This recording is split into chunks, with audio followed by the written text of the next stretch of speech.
நான் வளர்ந்தது நான் சொல்லியிருந்தேன், ஸ்டேஜில் கூட பேசியிருந்தேன். சம்மர் ஹாலிடேஸ் ஆனால் ஊருக்கு போகிறதா ரொம்ப பிடிக்கும். ஊரில் போய் கிராமத்தில் இருக்கிறதா ரொம்ப பிடிக்கும். கிராமத்துலேருந்து கிளம்புறது அழகியாக வரும்.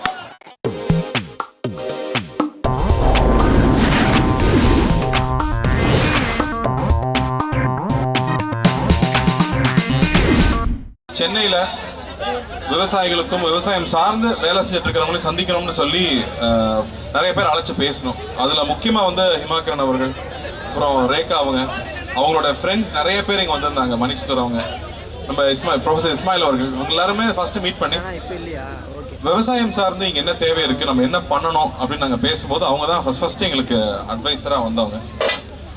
அப்போ வந்து அவங்க கூட சேர்ந்து என்ன பண்ணலாம் அப்படின்னு பேசிட்டே இருக்கும்போது தான் ரொம்ப வருஷம் கழிச்சு இந்த விஷயம் ஒன்று வந்துச்சு. சென்னையில் இந்த மாதிரி திருவிழா நடந்து ரொம்ப வருஷம் ஆயிடுச்சு. கொரோனாக்கு முன்னாடி நடத்திட்டு இருந்தோம். கொரோனாக்கு அப்புறமா வந்து எல்லா விவசாயிகளையும் ஒன்று சேர்க்கறது ரொம்ப கஷ்டமாயிடுச்சு. சென்னையில் தான் நுகர்வோர் அதிகமாக இருக்காங்க. ஒரு தமிழ்நாட்டில் 8 கோடி பேர் இருக்கோம்னா சென்னையில் 2 கோடி பேர் இருக்கும். அப்போ இங்கே தான் நுகர்வோர் அதிகமாக இருக்காங்க. இங்கே இருக்கிற குழந்தைகளுக்கு திருவிழாக்கள் போகிறது கஷ்டம். நம்ம ஊர் தானியங்கள் என்ன, நம்ம சாப்பிட்றது வந்து வெள்ளை அரிசின்னு மட்டும் தான் தெரியும். பட் அப்படி கிடையாது. இங்கே வந்து 1000 வெரைட்டிக்கு மேலே அரிசி இங்கே இருக்கு. அப்படி அந்த அரிசியெல்லாம் இன்னும் பராமரிச்சுட்டு இருக்கிற மக்கள் இருக்காங்க. அந்த அரிசியை விதைச்சு அந்த நெல் எடுத்து வச்சுட்டு இருக்கிற எத்தனையோ பேர் இங்கே இருக்காங்க. அவங்களாம் நமக்கு தெரியறதே இல்லை. தமிழ்நாட்டில் வந்து விளைபொருட்கள்ல இருந்து அதை எப்படி வந்து மதிப்பு கூட்டப்பட்ட பொருட்களாக மாற்ற முடியும், எத்தனை மாதிரி ப்ராடக்ட்ஸ் பண்ண முடியுமோ அத்தனை ப்ராடக்ட்ஸும் ஆர்கானிக்கா, இயற்கைக்கு துன்புறுத்தாம வந்து துணிகள் எப்படி பண்ண முடியும், உணவை எப்படி பண்ண முடியும், சத்தான உணவை குழந்தைகளுக்கு எப்படி பண்ண முடியும்னு யோசிச்சு பண்ற ஒரு சின்ன கூட்டம் தான் தமிழ்நாட்டில் இருக்கு. அவங்க எல்லாரையும் இங்க ஒன்று சேர்த்துருக்கிறதுக்கு முதல்ல இந்த விழா கமிட்டிக்கு நான் பெரிய பாராட்ட தெரிவிச்சுக்கிறேன்.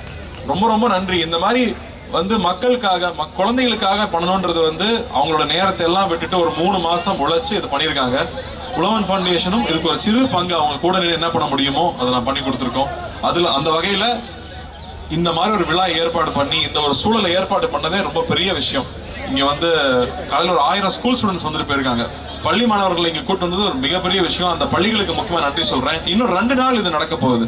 நாளைக்கு நாளைக்கு இன்னும் 2 நாள் இந்த திருவிழா இங்க இருக்க போகுது. இது ரொம்ப ரேரான விஷயம் தமிழ்நாட்டு சென்னையில நடக்கிறது. ஸோ என்னோட ஃபேமிலியும் நாளைக்கு வருவாங்க, குழந்தைங்களும் வர சொல்லியிருக்கேன். ஏன்னா இது மிஸ் பண்ணவே கூடாது. நாம போய் திருவிழாவுக்கு போய் ஊருக்கு கூட்டிட்டு போய் காமிக்கிறது ரொம்ப அரிதாயிடுச்சு. ஆனா இங்க எல்லாமே உங்க வாசலுக்கு வந்திருக்கு. சென்னையில் நடக்குதுங்கும் போது தயவு செஞ்சு இந்த ஆப்பர்ச்சுனிட்டியை பயன்படுத்திக்கோங்க.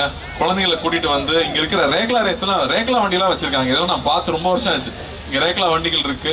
மாடு வெரைட்டி நமக்கு 4-5 தான் இருக்கும். கிட்டத்தட்ட 20 வெரைட்டிக்கு மேல இங்க கொண்டு வந்திருக்காங்க. ஆடுல இருந்து, பறவைகள்ல இருந்து. அதே மாதிரி ரெடிமேட் ஃபுட்டும் இருக்கு. அது இல்லாம பேக்டா வந்து நீங்க வந்து வாங்கக்கூடிய மில்லட்ஸ்ல பண்ண பொருட்கள். அதே மாதிரி நம்ம நாட்டு வெரைட்டி அரிசி இங்க வாங்கிட்டு போகலாம். விதைகள் கிடைக்குது. இப்படி எல்லா ஆப்பர்ச்சுனிட்டியும் ஒரே இடத்துல ஏற்பாடு பண்ணியிருக்காங்க. ஸோ தயவு செஞ்சு இதை பார்த்துட்டு இருக்கிறவங்க இன்னும் 2 நாள் இருக்கு. 28, 29 இன்னும் 2 நாள் இருக்கு. வந்து கலந்துக்குங்க. காலையில 10 மணில இருந்து நைட்டு 10 மணி வரைக்கும் இருக்கு. ஸோ இதுக்கு எவ்வளோ அட்வர்டைஸ் பண்ண முடியுமோ பண்ணுங்க. இதை கொண்டு போய் சேர்க்கணும்னு நம்ம மீடியா தோழர்களையும் நான் நண்பர்களையும் கேட்டுக்கிறேன். நன்றி. ஆனா எங்களுக்கு ரொம்ப சந்தோஷமா இருக்கு. என்ன சொல்ல போனா நீங்க வந்து நாங்க சொல்ல வேண்டிய எல்லா விஷயத்தையுமே நீங்க சொல்லிட்டுங்க. அதான் நம்ம சொல்ற மாதிரி கறிக்கஞ்சியில் ஆரம்பிச்சு கம்மங்குள்ள ஆரம்பிச்சு இங்க இருக்க கால வரைக்கும் அத்தனையுமே நம்ம தமிழ் பாரம்பரியம். அதை நீங்க சொல்றப்ப எங்களுக்கு அவ்வளவு சந்தோஷமா இருக்குண்ணே. உண்மையிலேயே நீங்க ஒவ்வொரு படத்துலையும் நம்ம கடைக்குட்டி சிங்கமாகட்டும் இங்கே மாவட்டம், நான் ஏற்கனவே சொன்ன மாதிரி தான் நீங்க காலையை பிடிச்சிட்டு வந்தா அந்த ஐயனார் சாமி அப்படியே காலையை பிடிச்சிட்டு வர மாதிரி எங்களுக்கு ஒரு புத்துணர்வு ஏற்படு. இதுக்கெல்லாம் கை தட்டலாம். அதை விட இன்னொரு முக்கியமான விஷயம் வந்து நம்ம பசங்க கேட்டே இருந்தாங்க, எப்ப பார்த்தாலும் நம்ம கார்த்தியான காலக்கூடையே வராரே, அவர் அடுத்து வந்து நம்ம சென்னையில வந்து இந்த மாதிரி ஜல்லிக்கட்டு அவர் தலைமையில் நடக்குமா அப்படின்னு கேட்கறாங்கண்ணே. ஜல்லிக்கட்டுக்கு ஏற்பட்ட லைசன்ஸ் வாங்கணும். ஆனா வாங்கினா நிச்சயமா எல்லா காலையும் கொண்டு வந்து இறக்கிடுவாங்க. சென்னையில என் காலை ஓடணுங்கிறதுக்கு ஒரு பெரிய கூட்டம் இருக்கும். இவர்கிட்ட சொன்னா அதுவும் ஏற்பாடு பண்ணாலும் பண்ணுவாரு. சூப்பர்ண்ணே. நாங்களும் இது ஒரு ஆசையா தான் நினைக்கிறோம். கண்டிப்பா என்ன அப்படின்னா ஆக்சுவலா நான் வந்து ஜல்லிக்கட்டுக்கு முன்னாடி பார்த்தது இல்ல. படத்துல நடிக்கிறப்பதான் நாங்க போய் ஆக்சுவலா ஷூட் பண்ணும்போது நான் நின்று பார்த்தேன். அது உண்மையா வேற அது ஒரு பிரமாதமான ஒரு விஷயம். அது ஒரு பிரமாதமான விஷயம். உண்மை. நீங்க படம் சொன்னப்பதான் எங்களுக்கு ஞாபகம் வந்தது. இந்த காலை கூட அங்க சேர்ந்து நீங்க நிக்கிறப்ப எங்களுக்கு கருக்குன்னு ஒரு மாதிரி இருக்கு. அவனை பேர் பார்த்தோன்னே அவன் பேர் டோனின்னு எங்களுக்கு சொன்னாங்க. ஆனா உண்மையிலே அது நீங்க வச்ச பேருங்கிறதே எங்களுக்கு இங்க வச்ச மாதிரி தான் இருக்கு. ஆனா அந்த காலை கூட ஒரு மாதிரி சினிமாவில் வைக்கிற பேர் ஒட்டிக்கும். ஒரிஜினல் பேர் மாதிரி இருக்கும். உண்மைதானே. ஆனா அது எப்படின்னு எங்கெல்லாம் பார்க்க சும்மா சொல்லிக்கிட்டு இருக்காங்க, பார்க்கலாம் ரொம்ப கொடூரமான ஒரு மிருகம், பக்கத்துல போயிடாதீங்க அப்படின்னாங்க. குழந்தை மாதிரி தான் வச்சிருக்காங்க. அதாவது ஒரு டேங்க் அளவுக்கு பவர்ஃபுல். ஆனா வந்து பெண்கள் கிட்ட அது சாந்தமா இருக்கு. குழந்தைங்க கிட்ட சாந்தமா இருக்கு. அது பக்கத்துல ஆள் வரும்போது அந்த ஆள் எந்த நோக்கத்தோட வரான்னு அதனால கணிக்க முடியுது. அதுதான் அங்க ரொம்ப ஆச்சரியமான விஷயம். ஏன்னா அங்க வந்து 15 வயசு 16 வயசு பசங்க எல்லாம் வந்து காலை பிடிக்கிறாங்கன்றாங்க. அது என்னன்னா ஏறு தழுவுதல் தான். வெளிநாடுகள்லாம் ஸ்பெயின் எல்லாம் இருக்குன்னா அது அந்த மாட்டை காயப்படுத்துவாங்க. இங்க கட்டி பிடிக்கிறது தான்.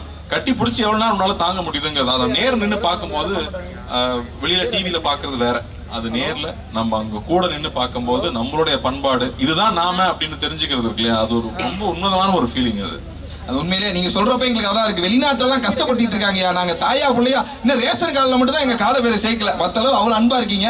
அந்த கால கூட நீங்க இருக்கப்ப எங்களுக்கு அவ்வளவு இருக்கனே. உண்மையிலேயே எங்களோட ஆணழகன், எங்களோட தமிழழகன், மெய்யழகன் படம் நீங்க வந்து ரொம்ப சூப்பரான பெரிய ஹிட் ஆகணும். நீங்க இந்த இடத்துக்கு வந்ததுல எங்களுக்கு ரொம்ப பெருமை. தமிழ் எந்த இடத்துல எந்த ஒரு இடத்துல விவசாயிகளுக்கு எந்த ஒரு முன்னேற்றமோ உழவன் ஃபவுண்டேஷன் ஆகட்டும் நீங்களாகட்டும் நிறைய நல்ல விஷயங்கள் பண்ணிட்டு இருக்கீங்க. எங்களோட செம்பொழில் 2024 நீங்க வந்தால ரொம்ப ரொம்ப சந்தோஷப்படுறோம். ஒரு சின்ன ஆசை, இங்க அங்கெல்லாம் போனா கூட்டம் கூடிரு, ஏன்னா அங்கெல்லாம் நாங்க நிறைய ட்ரை பண்ணலாம் நினைச்சோம். இருந்தாலும் ஒரு குத்து அடிச்சீங்கன்னா எங்க பறையெல்லாம் அப்படியே ரெடியா நின்று இருக்காங்க. கீழே போயிட்டு அப்படியானே ஓகேண்ணே. இன்னொரு விஷயம் நான் சொல்லுங்க, இங்க நிறைய விவசாயிகள் அவங்களுடைய விளைபொருட்களை இங்க கொண்டு வந்திருக்காங்க. வெறும் வந்து ஒரு ப்ராடக்ட் பண்றவங்க மட்டும் இங்க டைரக்டா விவசாயிகளும் அவங்களோட பொருட்களை கொண்டு வந்திருக்காங்க. ஸோ தயவு செஞ்சு வந்து பாருங்க, பார்த்து அவங்களை என்கரேஜ் பண்ணுங்க அப்படின்னு. உண்மைதான், நம்ம ஆர்கானிக்னு நினைச்சிட்டு நிறைய விஷயத்தை பார்த்துட்டு இருக்கோம் இல்லையா. உண்மையான ஆர்கானிக் இங்க தான் இருக்கு. அது என்னங்கிறத பார்த்து வாங்கிக்கோங்கன்னு சொல்றாங்க. ஏற்கனவே சொல்ற மாதிரி நம்மளோட பாரம்பரிய உணவாகட்டும், நம்மளுடைய பாரம்பரியமே இங்க தான் இருக்கு. தெருக்கூத்துல இருந்து எல்லாமே இந்த 3 நாள் திருவிழாவா நடக்க போகுது. அத்தனை திருவிழாவுமே நம்ம இங்க பார்க்க போறோம்.